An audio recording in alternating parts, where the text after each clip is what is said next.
Hello and welcome back, everyone, to Wizard of Legend on Rocket Rapid Commentaries. And in this episode, we're continuing on with our third run of Wizard of Legend on our, on our new game of Wizard of Legend, as it were. And this is why Magsphere fucking sucks. Okay. Magsphere, to be perfectly honest, does have a use. It very specifically wants you to skillfully position yourself around enemy projectiles in order to draw them into other enemies. And for this purpose, it can actually be a very fun and powerful spell to actually use. However, then you run into the problem that most enemy projectiles are not actually worth redirecting because, well, enemy projectiles just aren't actually all that powerful. As annotation Gerdat has mentions here, the elemental aligned minions that you encounter throughout the runs do actually have elemental weaknesses and resistances.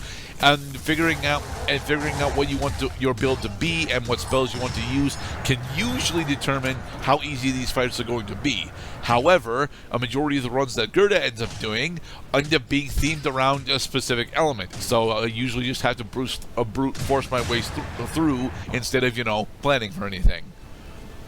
Because planning for things takes foresight. You're not anticipating to exploit elemental weaknesses. When you get to enjoy the bonus that you happen to be using a weapon or style that an enemy's weak to, then great. But you're also not going to necessarily change it around in the face of enemies who have the opposite kind of resistances. Right. Gotta take it as it comes. All right, here we have one of the more dangerous and easy rooms to clear in this style of the Earthen Quarter. When the four Mandragoras show up, there are a couple of dedicated safe zones that you can use, and because of those safe zones, the Mandragoras themselves tend to be significantly easier to take down than other enemies that show up. Specifically, easier than either elemental rogues or elemental archers. Elemental archer is in fact the most difficult enemy in the game for me to deal with. Let's see. Explosive barrel. We've got enhanced earth knuckles. Yep. Look at how much bigger it is, Mr. Cloud. It's like a whole 25% bigger. Talk to the hand.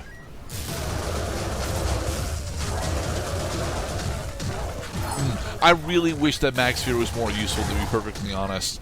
Or rather, I wish it was more easy to use, because the ability to redirect projectiles for your own advantage sounds fucking great. It really does. The problem is I keep using it as an offensive spell, but it's not. It's a preparation required defensive spell.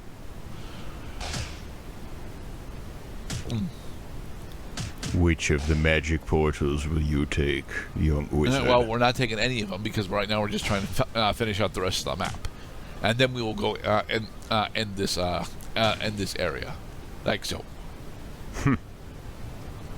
Very wise for the learned wizard not to jump into the first portal you see, because it is actually the sixth portal that you did not see that is the correct one. Unfortunately, you never get 6 portals to try that advice out with, so... Crush Colossus. Crush Colossus is honestly one of the easier ones, but it's also one of the ones that I have the absolute most amount of arrogance towards, and it usually ends up getting me killed, so... Right, like you let your guard down because you think he's so easy that he can't possibly beat you in return. Yeah, and then he hits you twice, and it's like ouch, ouch, ouch, ouch, ouch. Oh, my pride. Yeah. The Infinity Marble. I think we take the Brilliant Balloon here, right? Yeah, we take Brilliant Balloon here. I want the Brilliant Balloon. The Brilliant Balloon is honestly not terrible, but it's not good against what we're doing right now, which is, going into the Atlas boss. To be perfectly honest, a lot of the defensive relics have that issue where especially the ones that do a burst on hit. Burst on hit is honestly a really interesting effect whilst you're going through the trials. But as you're fighting the actual leaders, they end up being significantly less effective. Specifically because burst on hit doesn't actually tend to do damage.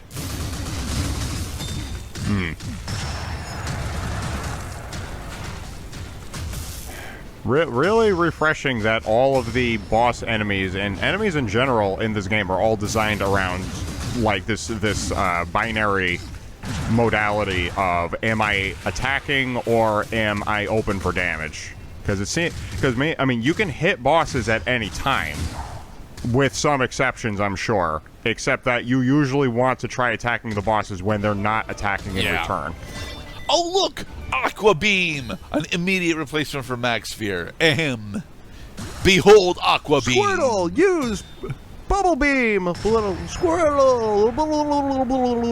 Bubble Beam is actually not anywhere near as good as Aqua Beam is, specifically because Aqua Beam not only has 10 charges on it, meaning that you can, cast individual charges of it more frequently than normal, but it also has got a shitload of fucking knockback on it because, it's a cascading line of water.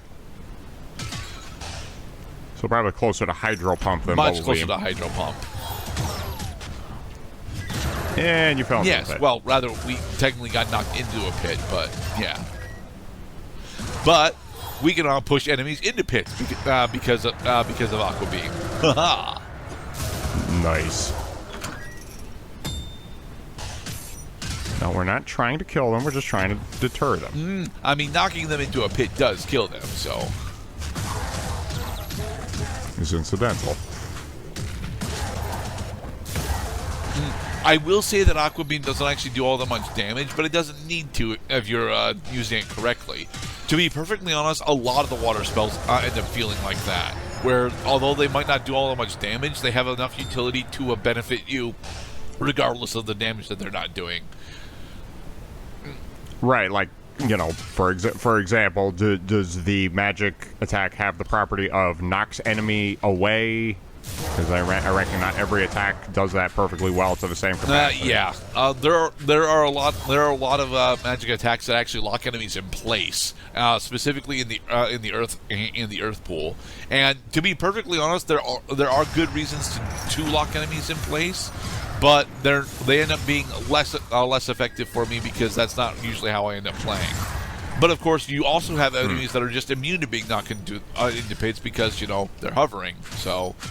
Not every enemy can be dealt with the same way, which is a bit irksome for me because I deal with all the enemies the exact same way. Force them down with high damage numbers. Mwaha. Well, because it takes time. Like, do I keep using the attack that I'm using right now, or do I take a moment to think of what is the best attack at the expense of at a variable opportunity cost? That it has the payoff that if you select the correct attack on time, then you stand a much greater chance of defeating your opponent before they beat you. Or, just having a flurry of blows will deter the enemies from even engaging you, so. As annotation Gerdat mentions here, yes, I absolutely love both the beam and spear variants of a majority of the spells that we get to see. Mostly because they are extremely useful in their jobs of either doing significant amounts of knockback or locking them in place. Spear spells very specifically do a great job of locking enemies in place usually.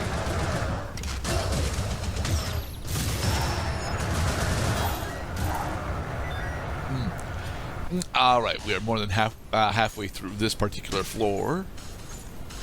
Nice. That way. To the left. And, we skipped over a barrel. Dang it. I am the Ice King. Not really. We actually have a really diverse pool of Arcana at our hand at the moment. Most of what we've got is actually wind elements right now because we're at 2 wind, Yeah, 2 wind, 1 fire, 1 earth, 1 water, and 1 lightning. Yuffie Shawl. What this does is gives you a small increase to defense. It actually does matter, it just doesn't sound like it does. Enhanced Air Dash. Just makes it so that... Ooh! Vampire's We have Vampire's eyeglasses. We equip Vampire's fangs, and booyah! We have become the Sanguine... we have equipped the Sanguine Attire. So... We've become Alucard. Yes, we are effectively Alucard. This is one of the cursed relic fusions that you can acquire if you know about them / know how to make them. And pretty much every single cursed relic fusion in the game has got some really insane steroids to it. Sanguine Attire very specifically rewards you for building critical hit chance, as not only do you heal every time you get a critical hit, but you also deal more damage on your critical hits. So, yeah, what we are supposed to do if you're going to try and get Sanguine Attire is you want to start each run with Vampire's eyeglasses specifically, in order to effectively double your chances of getting into Sanguine Attire. And from there, you want to focus on either building relics or having Arcana that have high crit chances. Arcana having crit chance on themselves is not actually a thing, but there are specific classes of Arcana that have what is effectively higher crit chance because they have higher hit counts. Specifically, water and electric Arcana have significantly higher hit counts than most of the other Arcana classes in the game. So it's why my favorite class of Arcana in the game is actually Lightning, because you have the ability to spec into critical hits as well as get a Sanguine Attire relatively early, and then you effectively become almost invincible. Plus, there is the particular steroid that you pretty much always have to go through either Shu or Freya in order to actually clear a run, and Freya and Shu are both weak to lightning. However, Thunder Twins and Zeal are both resistant to lightning, so there is still, some amount of gambling going on.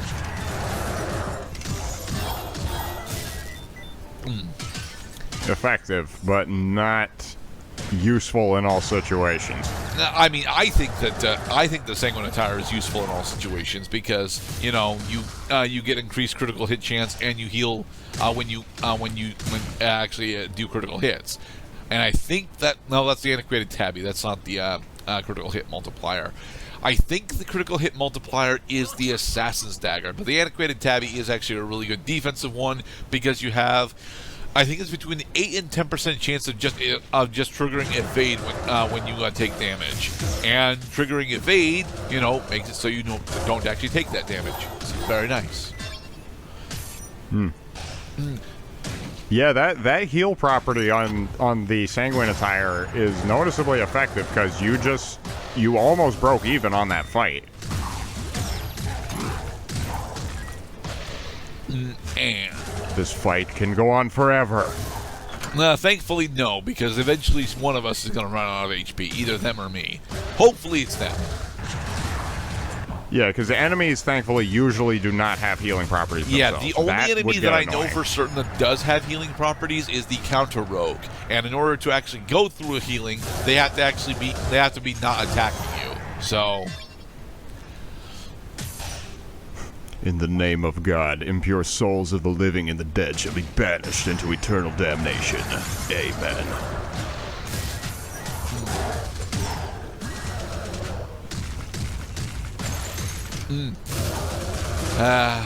Damn Colossus minions. Let's see. Unfortunately, we actually have enhanced versions of all of our current Arcana, so the Arcana dealer isn't actually worth us looking into anymore, unless they happen to have some very specific Arcana that I would prefer to run over my current loadout. And I would like to replace my homing flares with something better, but we're not likely to get something better. So, Dr. Song. This is like the only time I'm going to show off Dr. Song. She takes one of your Arcana, and then she gives you a relatively powerful relic as well as some healing for it. And this is really interesting because she also is one of the only other patron of the dungeons that actually has a potion that you can purchase, and her potions are discounted. It's very nice. However, since we did just give away one of our Arcana for research, we can go and purchase another Arcana. The problem, of course, being is that the other Arcana that we are supposed to purchase at the moment were both basic. So, yeah, we are probably not going to go purchase them right now. Speedrunners beware that you better make your purchasing decisions in the correct order. Yeah, both of those are basic, so are we going to go Stone Seekers? Yeah, we grab Stone Seekers. Okay.